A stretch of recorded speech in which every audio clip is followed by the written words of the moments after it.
I'm Sarah Wilson and you're listening to the Roots and All podcast. I'm here to help you get growing. Join me as I explore everything plant related both indoors and out and provide the information you need to create your perfect green environment.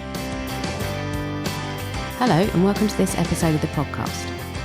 This is the fourth and final part of the Design Expert series, and this week's guest is New Zealand-based garden designer Xanthe White, who runs Xanthe White Design, which has offices in Auckland and Wellington.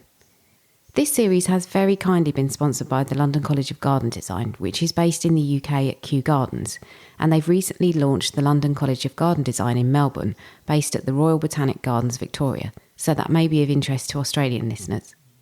I know the college has managed to seamlessly move their teaching over to online during the lockdown, so a huge well done to them and to their students who are on track to graduate in the summer and will be in a position to hit the ground running once we're out the other side of this.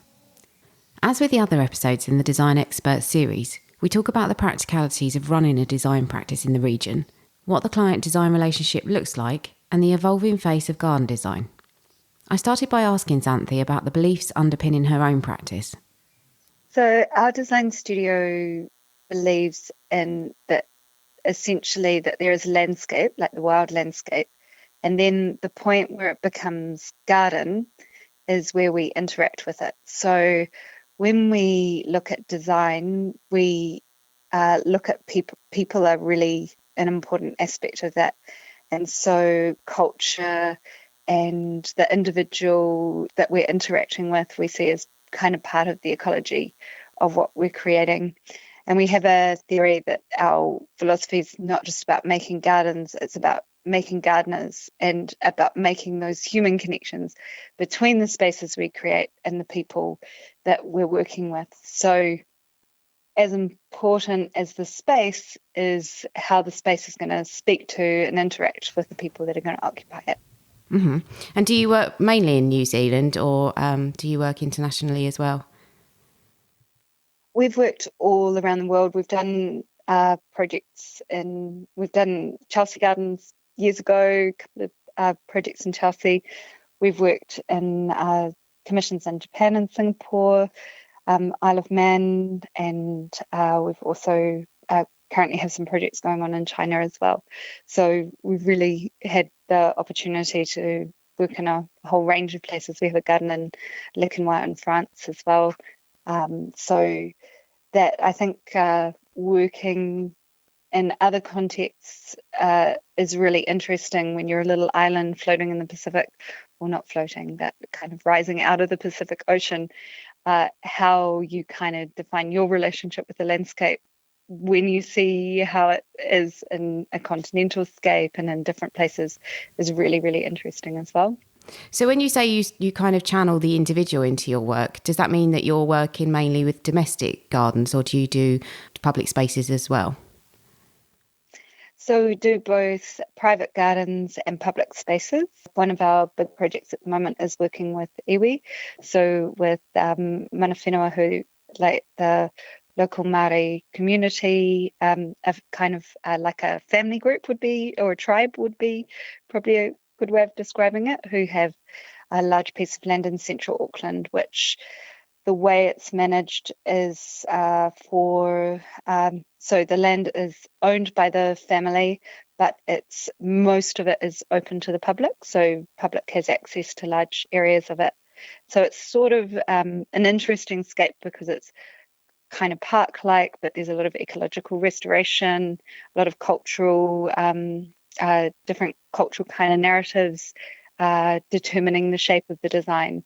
And so we've been working on the framework of that. So yeah, it's a public space, but in that it has, I think the way to think about it is when you are looking at a piece of land that is owned by an iwi, which is one way that describes a tribe, it is the ability to think in length of time is massively increased.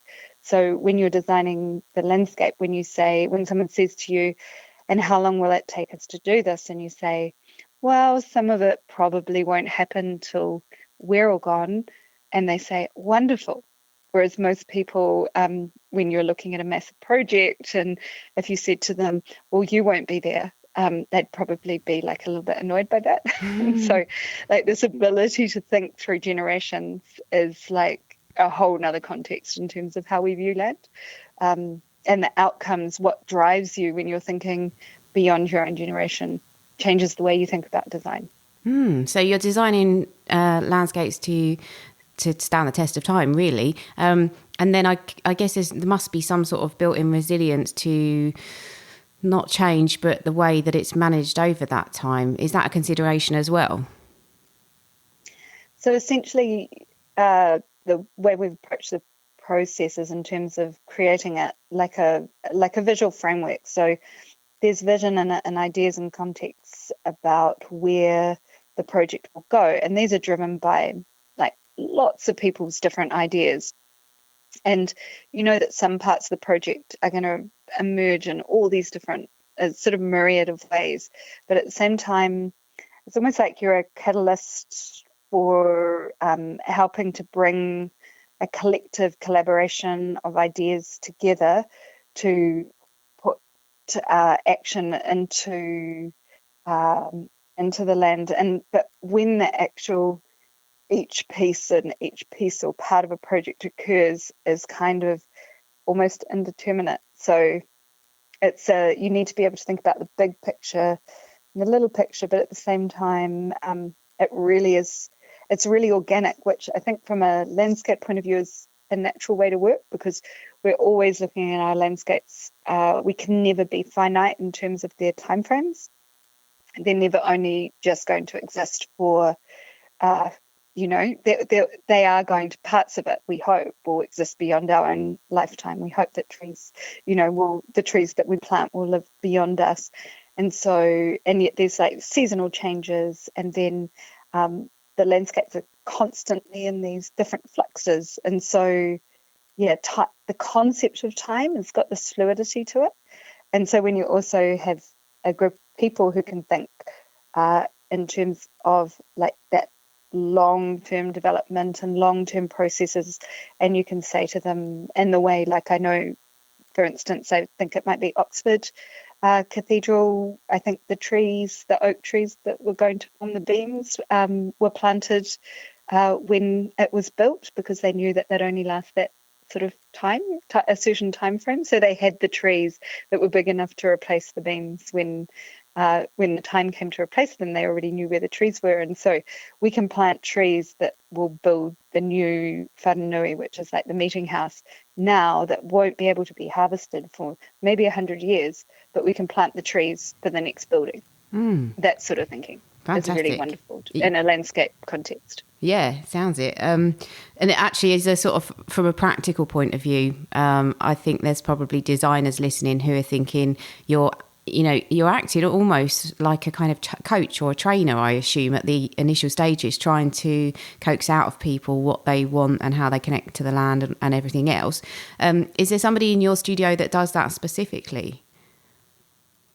So listening to people is probably something that, in terms of the studio, that we teach all the designers to do. It's probably my primary role is to create the context of the design in terms of those first processes. So to identify what actually is this project, what is actually the drivers of this project, what are the outcomes that somebody wants to see come from this, and how do we frame our creative response and our understanding of the world and all of that context? How do we bring that to empower that person to create that thing, whether it's in like a very tiny little kind of small solution situation, or whether it's on the scale that we're talking hundreds of years of thinking and huge numbers of people that will be involved. And it's the same thing. It's about listening and understanding and seeing what people are telling you, and then using your creativity to kind of, and your knowledge and your experience and practicalities to pull those ideas together into something tangible that people can then drive forward.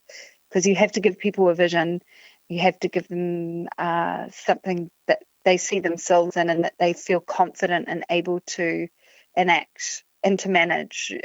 It's like you can give somebody the most amazing thing, but if it completely intimidates them, it becomes meaningless. Whereas so it's matching that. It's like the most flamboyant clients out there, you know that you can pull them further to the edge. You know you can play with them and kind of, take, their limits are going to be far more risque, and kind of, and also that normally in those situations the dialogue's going to be more intense, that you're not necessarily going to agree on everything because they're going to challenge you more, and they're not just going to accept some sort of painting by numbers formula that you pop out to them. They're the ones that you're going to really spin off, and so they're really exciting.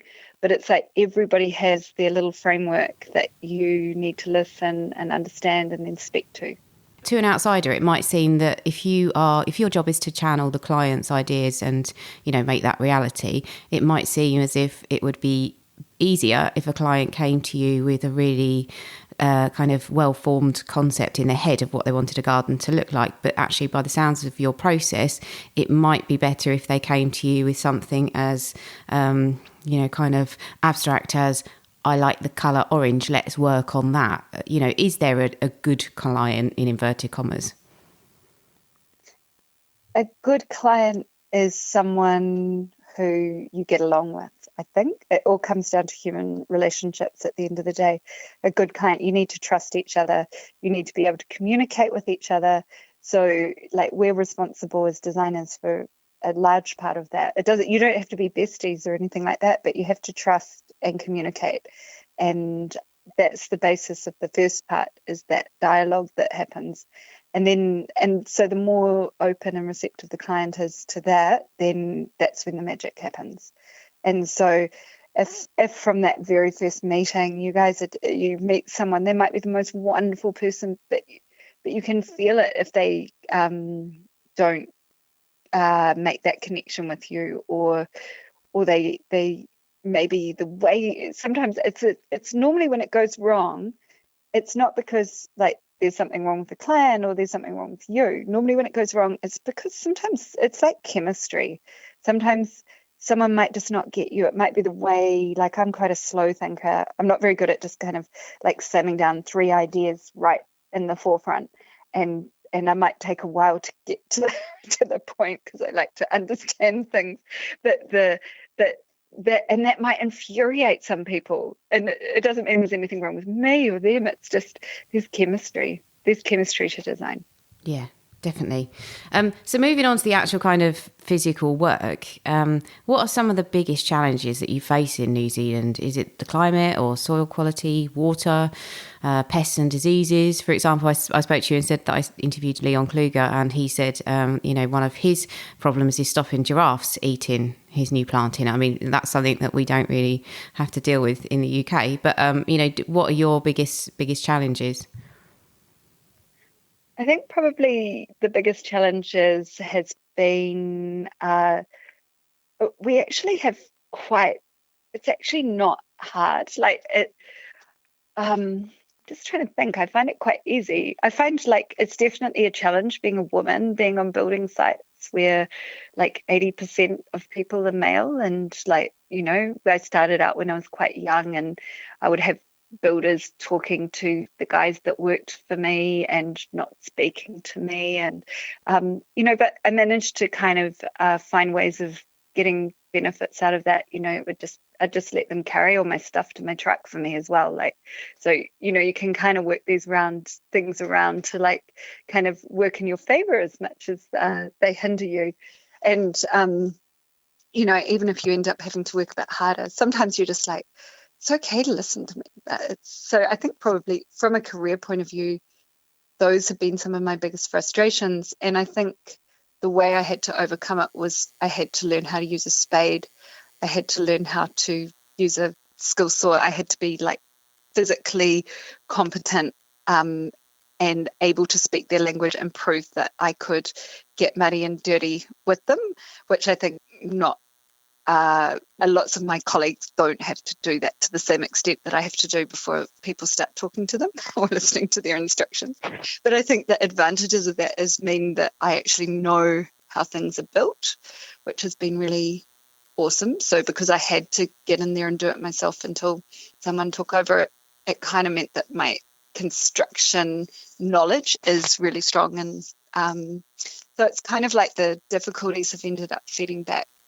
In terms of New Zealand, probably the most unique thing in our landscape and the biggest challenge for me as a designer is the fact that I'm a Pākehā, so my ancestors are from like Scotland and England and Ireland, and so that means that we were part of signing the treaty with Māori, and so part of that responsibility is kind of owning the fact that some of our culture, in terms of what my grandma brought me up with gardening, with lots of exotic plants and colour and food gardens and things like that, some of that is colonization, and it's like a cultural occupation of a land that used to be covered in these incredible forests with completely unique flora. And so there's this like constant awareness that when you're landscaping, you need to be really, really conscious of the plants that you're putting into that environment and how they can perpetuate and damage what was here before. This like really delicate and we've lost about, I think it's like 60% of our forests in the last 200 years, basically since my ancestors came up. It's like the devastation's been extraordinary. And so we have this continuous awareness of like the things that you love in our culture and things we love about gardening, the potential for that to be just actually being environmentally devastating. And then at the same time, it's also our culture. It's so part of who we are. And so there's always this kind of dialogue and conversation about how we treat the land and what plants are appropriate. So basically there's a cultural conflict in terms of how we make decisions with gardening. So there's a beautiful native flora, and that is like really precious. You know, from a world perspective, it's really scarce and it's really unique. So we've got this responsibility to preserve that. But when I was growing up, there was this real kind of divide between the people who, you know, were trying to preserve this environment, which is really delicate, and then people who gardening was really culturally important for them, and the way they'd formed the landscape with exotic plants was something their parents had worked hard for. And so one of the things we try to do with our work is look at ways of bringing those thinking together, like, because dividing it down the middle just meant that we would have some clients who would say, I hate native plants, I don't want any in my garden, because they sort of saw them as this thing that was enforced upon them, that they had to garden in a certain way. And it was, you know, it's cultural, and we're all, you know, gardening is culture. It's absolutely culture. It's passed down to us from our grandparents. It's associated with our memories. It connects us to the land in all these beautiful ways. And so we work really hard to try and preserve native plants, increase diversity, but also to acknowledge the culture that's passed down through our grandparents, but to do so in a way that's non-disruptive to the natural environment as well. So to do so in a way that is kind of so non-aggressive plants, and plants that are strong and beautiful, but also being considerate about where we put them in the natural environment as well. Like, you don't put them in a coastal environment where they can sort of spread and, you know, cause devastation to a delicate dune ecology, for instance. Whereas in a city garden where, you know, they're not going to seed, it's like, go for it, you know, beautiful, love it. You know, so that's probably the biggest challenge with our work, is understanding the environmental consequences that we have on the environment as landscapers and gardeners. So you bring such a lot to bear in each garden. It's fascinating. So I guess one of my questions was going to be what inspires you, but I think maybe your designs are as much driven by the things that are input into them by kind of external factors that are not aesthetic. But if you do draw down from aesthetic inspiration as well, what is inspiring you right now? Well, beauty is absolutely essential as a design tool to communicate ideas. beauty allows people to accept things that they otherwise wouldn't accept. Some of my clients who've said, I hate natives, have been, a year later, I'll get an email saying, I looked up that plant in the garden. It was my favorite plant. You didn't tell me it was a native. And they're like utterly in love with that one little thing, because the way it's placed and the way it's treated, they're like, wow, and mesmerized by that. And so beauty is an essential tool in persuasion and on bringing people's thinking together and understanding together. And that's our role as a designer.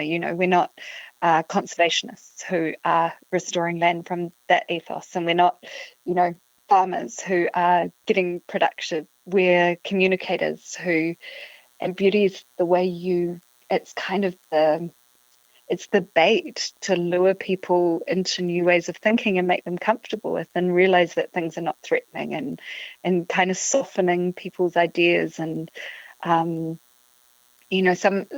have some clients who are just like, they lack confidence of, I'm not a gardener, and it's like, but do you want to be?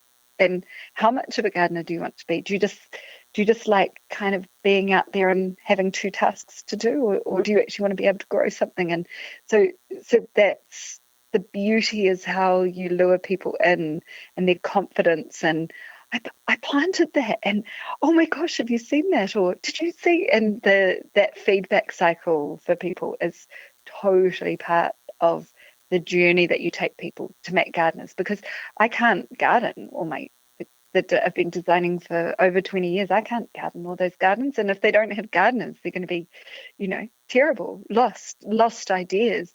So you have to make gardeners, not gardens. And you make gardeners by using beauty to, lure people in. And it's in the eye of the beholder. So what's beautiful is different to everyone. Yeah, that's really lovely. I love that idea. How do you see the discipline of garden design evolving over the coming decades, specifically in New Zealand and also more generally? So garden design in New Zealand has really blossomed since I started out. Nobody even knew what it was when I announced that I was going to become a garden designer. My friends would say, well, could you mow my lawns? And I'm like, no, not really, but I'll recommend someone to you. And the idea of, because I guess our gardening tradition was really something we did ourselves. It was something, you did your own garden. You didn't have someone else come in and design it. And of course it was present here, but it just wasn't on the career list. Whereas now it is a really respected profession, and especially in terms of environmental responsibility and requirements. We used to be able to build, when I started out, and we had my team of other awesome young people, and we would just go around and we'd make and build whatever we wanted, and we never had to get consent for anything. And now people can't get consent for doing other things unless they have us on the job. And so it really has become far more of a respected profession in New Zealand. And I think some of that comes from the fact that our relationship with the land here is, we take it's really sacred to us, and so we're not such an urban environment that we're detached from that yet. So that's really awesome. We just had recently, a couple of years ago, we actually had a case where a river was given rights to have a legal entity, and so polluting the river is not allowed to happen, because the river has been granted its own legal entity as a life source which needs to be protected. And so there's like all that sort of thinking going on. But the other thing that's been really driving kind of, I guess, the respect for our profession is the understanding that being able to plan out landscape on significant scales is a really important skill going into a period where global warming is becoming more and more increasingly critical issue that people can't ignore. So being able to map and restore landscapes and having the knowledge and understanding to do that is becoming a highly valued skill in terms of future planning. And so it's no longer a kind of decorative aside, it's becoming an essential service in terms of the consequences of other things that you do. You need to remediate and kind of bring the balance up. There's also an understanding that monoculture approaches to that sort of thinking aren't as resilient and aren't as good at carbon sequestration as complex, diverse systems. And so well-trained people who understand how to make complex systems in a way that can be simplified and put into action are really, really valuable. And so that big scale landscape design ethos is utterly essential in terms of, how we're going to get an environment where we can kind of tip the balance back towards a hospitable place for humans. I very much like the fact that concern for the environment underpins all of Xanthe's work, but that she doesn't shy away from the concept of beauty, because ultimately that's a large part of what garden design is about. And I think that sometimes in a world that's fraught with troubles, we can see beauty as frivolous, but it's not. It's an essential part of our lives. I'd like to say a very big thank you to Xanthe for taking part in the interview. Thank you to the London College of Garden Design for sponsoring this series, in which we've covered the 4 corners of the globe. If you haven't already listened, do go and check out episode 48 with Leon Kluger, 41 with Kim Wilkie, and 38 with Thomas Rayner, which are the 3 other episodes in the series. And please do take a look at the college's website, lcgd.org.uk. Thanks very much for listening, and I'll catch you all next Tuesday. You can download or listen to the podcast direct from the website www.rootsandall.co.uk, where you'll also find my blog and a sign-up form for the newsletter, which gives you a weekly roundup of content, plus the inside scoop on things like upcoming guests. Or you can subscribe wherever you normally get your podcasts. Email me with comments and feedback at podcast@rootsandall.co.uk. Follow me on Twitter, Roots and All, Facebook, Roots and All UK, and Instagram, Roots and All Pod. But please also check out my Patreon, where you can make a one-off donation or take out a monthly subscription to help support my work, because if you like what I do, please help me to continue doing it. Even if you make a one-off donation of £1, trust me, it all helps, and I will be immensely grateful. So please go to Patreon and search for Roots and All.